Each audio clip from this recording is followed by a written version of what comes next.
జగిత్యాల జిల్లా రాయకల్ పట్టణ మరియు మండలానికి చెందిన 182 మంది లబ్ధిదారులకు సీఎం సహాయ నిధి ద్వారా మంజూరైన 37,12,000 రూపాయల విలువ గల చెక్కులను రాయకల్ పట్టణంలో ఆర్ఆర్ గార్డెన్స్ లో లబ్ధిదారులకు అందజేసిన జగిత్యాల ఎమ్మెల్యే డాక్టర్ సంజయ్ కుమార్. ఈ సందర్భంగా ఎమ్మెల్యే మాట్లాడుతూ, నేను గెలిచిన 8 నెలల్లో 42 మందికి 55 లక్షల విలువ గల ఎల్ఓసీలు ఇచ్చానని, రాజకీయం ప్రజాసేవ అనేది నిరంతర ప్రక్రియ అని, కింద స్థాయి నాయకునిగా ప్రారంభించి నేడు ముఖ్యమంత్రి స్థాయికి ఎదిగిన వ్యక్తి మన ముఖ్యమంత్రి గారని, పేదల కష్టసుఖాలు అన్ని ఆయనకు తెలుసని ఆయన అన్నారు. ఈ కార్యక్రమంలో municipal chairman Mora Hanumandlu, vice chairman Gandra Ramadevi, senior నాయకులు కోల శ్రీనివాస్, గన్ని రాజిరెడ్డి, రవీందర్ రావు, పడిగేల రవీందర్ రెడ్డి, మరిపెల్లి శ్రీనివాస్ గౌడ్, తాజా మాజీ సర్పంచ్లు, ఎంపీటీసీలు, వివిధ హోదాల్లో మాజీ ప్రజాప్రతినిధులు, నాయకులు, మహిళలు, యువకులు తదితరులు పాల్గొన్నారు.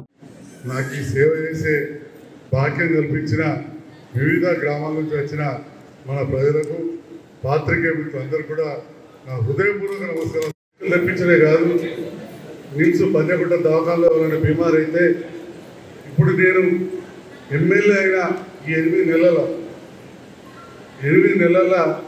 42 మందికి 55 లక్షల రూపాయల ఎల్ఓసి కూడా తీసుకొచ్చిందని చెప్పి సందర్భంగా నిన్నగాక మొన్న మన జగిత్యాల హైదరాబాద్కి చెందిన నారాయణ వాళ్ళ భార్య కూడా 2 లక్షలు ఇప్పించాం.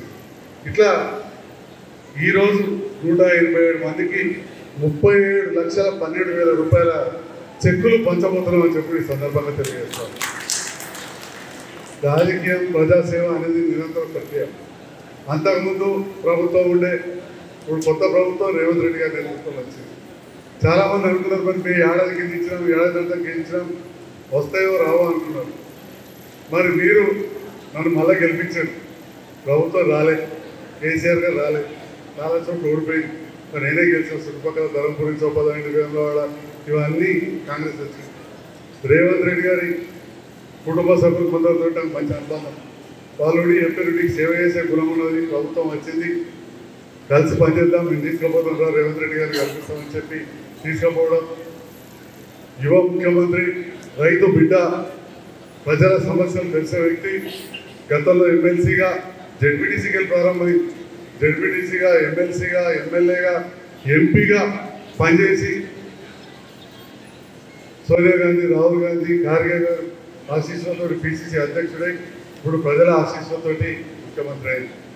ముఖ్యమంత్రి అయిన తర్వాత కొన్ని చేసిరు, మీరు అందరూ చూసారు. బస్సులో ఫ్రీగా వస్తారు మహిళలు. కొంతమందికి 80-90% మందికి కరెంట్ ఉచితంగా వస్తుంది, 75% మందికి సిలిండర్ వస్తుంది, ఒక 70% మందికి రుణమాఫీ అయింది. అది చాలా పెద్ద పని, భారతదేశంలో ఎక్కడ జరగలేదు. గత ప్రభుత్వంలో మేము ఉన్నప్పుడు కూడా ఈ 18,000 కోట్లు చేయాలంటే 4 ఏళ్ళు పట్టింది. రెండోసారి అయితే 5 ఏళ్లకు 7,000 కోట్లే చేయగలిగినాం.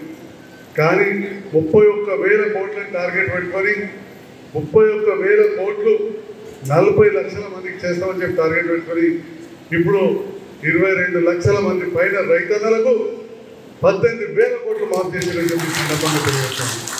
మిగతా వాళ్ళకు రైతుది ధైర్యంగా ఉండాలి. ఇక్కడ పిఎస్సి చైర్మన్లు ఉన్నారు, మా రాజరెడ్డి అన్నటువంటి డైరెక్టర్లు అంతమంది ఉన్నారు. మరి మీ అందరికీ తెలుసు, మొదటి నుంచి కూడా నేను రాజకీయ కుటుంబంలోకి పుట్టాను. చాలా సమస్యల వల్ల ఎట్లుండాలి, ప్రజలతో ఎట్లుండాలి, రాజకీయ నాయకులతో ఎట్లుండాలో తెలుసు. సమస్యలు పరిష్కరించాలంటే అధికారులతో కూడా ఎట్లుండాలో కూడా తెలుసు. పేపర్లో చదవాలంటే పాత్రికేయ మిత్రులతో కూడా ఎట్లుండాలో తెలుసు. మరి అందరితో సత్సంబంధాలు పెట్టుకొని మరి ఈ కార్యక్రమాలు చేసింది.